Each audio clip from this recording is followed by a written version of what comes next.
অনেকেই প্রশ্ন করেন যে রুকুকারীর সাথে রুকু করা মানে কি, বা সেজদাকারীর সাথে সেজদা করো মানে কি। এই রুকুকারীর সাথে রুকু করো এই সম্পর্কিত কোরআনে বেশ কয়েকটি আয়াত আছে। এমন অনেক আয়াত আছে যে আয়াতগুলো মহানবী সাল্লাল্লাহু আলাইহি ওয়াসাল্লামের আগের ঘটনার উদ্ধৃতি দিয়ে বলা। বিশেষ করে মরিয়ম আলাইহিস সালামকে আল্লাহ বলেছিলেন যে তুমি রুকুকারীর সাথে রুকু করো, যখন আমাদের এই প্রচলিত 5 ওয়াক্ত নামাজ ছিল না, এবং মরিয়ম আলাইহিস সালামের সময়ও জামাতে নামাজের প্রচলন ছিল না, কিন্তু তাকে আল্লাহ বলেছিলেন রুকুকারীর সাথে রুকু করো। এই রুকুকারীর সাথে রুকু করো মানে হচ্ছে যে যারা বিনয়ী হয়েছে, যারা আমার হুকুম মেনে নিয়েছে, তাদের মতো তুমিও মেনে নাও, তাদেরকে তুমি অনুসরণ করো। এই বিনয়ী হয় হচ্ছে রুকু করা। একইভাবে সেজদাকারীর সাথে সেজদা করো মানে হচ্ছে যারা আমার হুকুম মেনে নিয়েছে, আমার প্রতি বিনয়ী হয়েছে, আমার আদেশের প্রতি আত্মসমর্পণ করেছে, তাদের সাথেও তোমরাও আত্মসমর্পণ করো। এই হচ্ছে সেজদাকারীর সাথে সেজদা।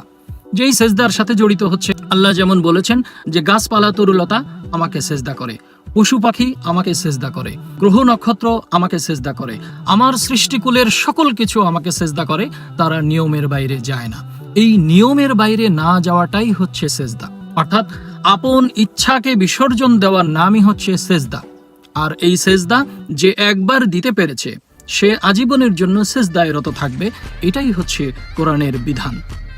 সেজদা কখনো গুনে গুনে দেবার বিষয় নয়, সেজদা কখনো উক্ত হিসাব করে দেবার বিষয় নয়, সেজদা কখনো আনুষ্ঠানিকভাবে দেহের বিষয় নয়। সেজদা হচ্ছে অন্তরে, অর্থাৎ আমার অন্তরকে পরিশুদ্ধ করার জন্য আল্লাহ বলেছেন যে যে নিজেকে পরিশুদ্ধ করতে পেরেছে সেই জান্নাতি, সেই সফলকাম, সেই উত্তীর্ণ।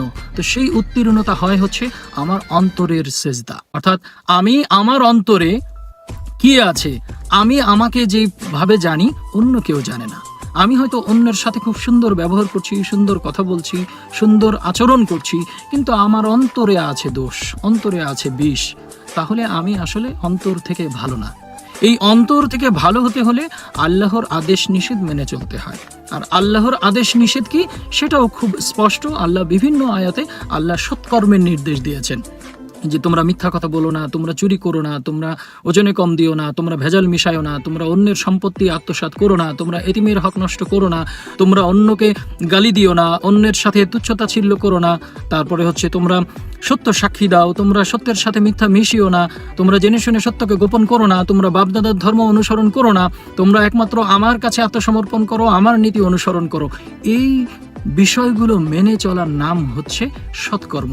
আর এই সৎকর্মগুলো যারা মেনে চলে তারাই হচ্ছে আল্লাহর হুকুম মেনে চলে। আর আল্লাহর হুকুম যারা মেনে চলে তারাই সেজদায় রত থাকে। যেমনটা গাছপালা তরুলতা পশু পাখি জীবজন্তু সকল কিছু নিয়মের বাইরে যায় না, সকল সময় তারা নিয়মের মধ্যে থাকে। এ কারণেই তারা সকল সময় সেজদায় রত থাকে। তো আমরাও যদি সকল সময় সেজদায় রত থাকতে চাই তাহলে সকল সময় সৎকর্ম মেনে চলবো। এটাই হচ্ছে রুকুকারীর সাথে রুকু, এটাই হচ্ছে সেজদাকারীর সাথে সেজদা।